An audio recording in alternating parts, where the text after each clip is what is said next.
We also just talked with the artist as well, and he was saying, interestingly enough, if you look at this sculpture, you can see from a certain angle that it's actually shaped like a pecker! Oh, where? Wait, that's not a woodpecker. It looks like someone... Privates! Complete with 2 balls! What is that? That looks just like an enormous... Willie. Yeah. What's that? Well, it looks like a giant... Wang! Pay attention. I was distracted by that enormous... Dick! Yeah? Take a look out of starboard. Oh my God, it looks like a huge... And he says that that was not part of the design, that it just ended up turning out that way, which is pretty magical when you think about it. What's going on, everyone? Jeremy here from The Quartering. Absolutely hilarious story from over the weekend. There was a $10 million statue erected in apparently Martin Luther King's honor, except, well, it didn't exactly turn out that way. In fact, it looks like a dong, or perhaps something else comes to mind. And it's absolutely just the perfect encapsulation of modern activism. $10 million in a city full of homeless people, by the way. And I'm going to share with you exactly what it looks like. I'm going to show maybe the reveal here. We got there's a good shot of it. What is this? $10 million. Even the family of Martin Luther King Jr. mocked it. Again, $10 million that was probably paid by the taxpayers. I thought we were taking statues down, by the way. Is that not, are we still not doing that? I thought we were taking statues down. Even some kin of Coretta Scott King hate the new $10 million sculpture just dedicated to her and her iconic civil rights leader husband in Boston, with a cousin claiming that it looks like a ween. The massive bronze piece, titled The Embrace, features 2 sets of arms holding each other, an artistic interpretation of the classic photo of Coretta and Martin Luther King hugging after he won the Nobel Peace Prize in 1964. The mainstream media was reporting on it like it was all beautiful, because they were told they had to say that. Seneca Scott, Coretta's cousin, told the Post by phone on Sunday, referring to the new artwork in the Boston Comment. But when it came out, our little boy pointed at it and said, "That's a peen!" And everyone was like, "Yo, that's a big old dong, man," said the 43-year-old Oakland, California resident. Oh, I love this. I love. If you had showed that statue to anyone in the hood, they'd be like, "No, absolutely not." I mean, look at this picture. What on earth were they thinking? $10 million. He then added scornfully to Compact magazine, $10 million were wasted to create a masturbatory metal home homage to my legendary family members, one of the all-time greatest American families. Seneca told the Post that woke culture allowed the expensive abstract experiment to come to fruition. Members of the King family last week unveiled the artwork near where MLK and Coretta first met in college. Martin Luther King III approved the piece, which was designed by conceptual artist Hank Willis Thomas for the organization Embrace Boston. Again, $10 million. The artwork's funding was the result of a public/private funding partnership the city of Boston set on its online site. Okay, so public and private fundraising. It's unclear how much public money had gone to the sculpture. Well, at least some. Quote, "When we reorganize that all storytelling is an abstraction, all representation is an abstraction, hopefully it allows us to be more dynamic and complex and forms of representation that don't stick us to the narrative that oversimplifies a person and their legacy. And I think this work really tries to get the heart of it. The artist says on their website.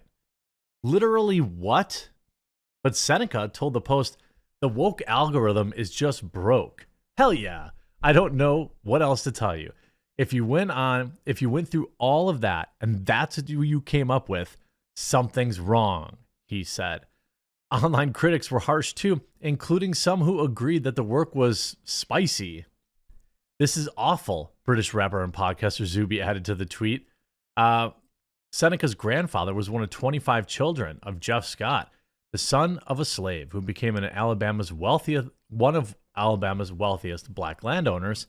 Seneca said his grandfather, Obadiah, fathered Coretta, whom Seneca said he once met at a family reunion before her 2006 passing. Seneca told the Post that while he couldn't speak for other members of the family, he felt the 25-foot wide, 65,000-pound sculpture was a waste of money that should be melted down. A solid bronze statue? Like, what are we doing here? It's doubly insulting to the black community, who still on average, too many of us are below the poverty line. Yeah, I can't imagine, really embracing this thing when you're talking about $10 million that could have went to the black community, that could have went to helping people in need, to have a thing that looks like a turd. You're spending $10 million on a bronze statue with no heads on it? Man, it's a joke, Seneca said. The best way to observe Martin Luther King Jr. Day on Monday was through action. No performative, no photo ops. Put your phone down and go on an act of service that no one knows about. Based. I agree. Some of the comments. Public art should be legible. A person looking at this piece cannot tell who the subjects are or what they are being honored for. It's just as well an abstract interpretation of a person playing Twister. It's a shame that this artist, Hank Williams Thomas, felt compelled to make something terrible. I mean, a tribute to MLK should have been better than this. I see why there's so many upset people. If one person deserves the very best tribute, it's Dr. Martin Luther King. I mean, I think that, well, first of all, I mean, there's probably enough statues for MLK. Like, I'm guessing that every state has, a half dozen different MLK statues in it. So I'm not exactly sure that, an additional $10 million statue is going to change anything or going to add any additional provenance or excitement. And like some of the comments are just absolutely hilarious. Many took particular issue with the fact that the kings were not even depicted in full. Given that I am not white, I am safe from any charges of racism for saying that the MLK embrace statue is aesthetically unpleasant. The famous photo should have been a full statue of the couple in their embrace. What a huge swing and a miss in honoring Dr. and Mrs. King. Sad, tweeted Boston Herald columnist Rashid N. Walters. Show me a white man that was honored with a statue of only two of his limbs, tweeted comedian Javon Jones. I don't know, by the way, who the artist is, if they're black or not. I suppose that's probably pretty easy to determine. Let's actually look, because the idea that I'm guessing that they were, I'd be willing to bet that they were. Hank William Willis Thomas. Yeah, I'm thinking they are black.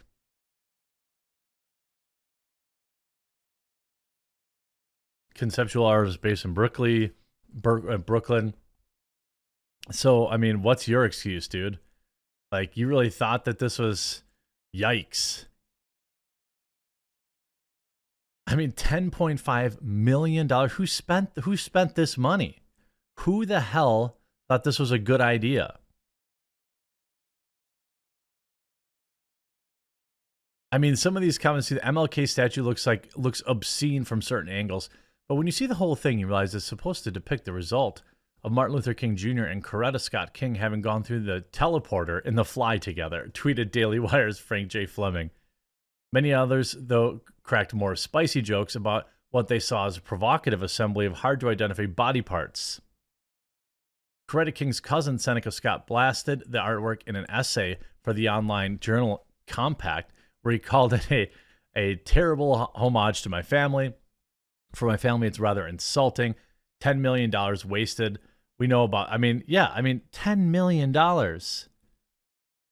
Who the heck is this? Who is this for? And why did they exactly think that this was going to work? Absolutely hilarious, epic fail. Congratulations, woke people. By the way, if you enjoyed the video, make sure you click that subscribe button down below if you haven't yet. Also have a huge sale at coffeebrandcoffee.com today. It's going to be the last day, I think. It looks like we're going to sell out soon if that you can get some of our holiday flavored coffees, and definitely the peppermint hot cocoa. If you were interested in that, I marked it down to $15. Make sure you get it today before it's gone. And use promo code TheQuartering on all other coffees, tea, or cocos to save. Hope you enjoyed this video. We'll talk to you again real soon.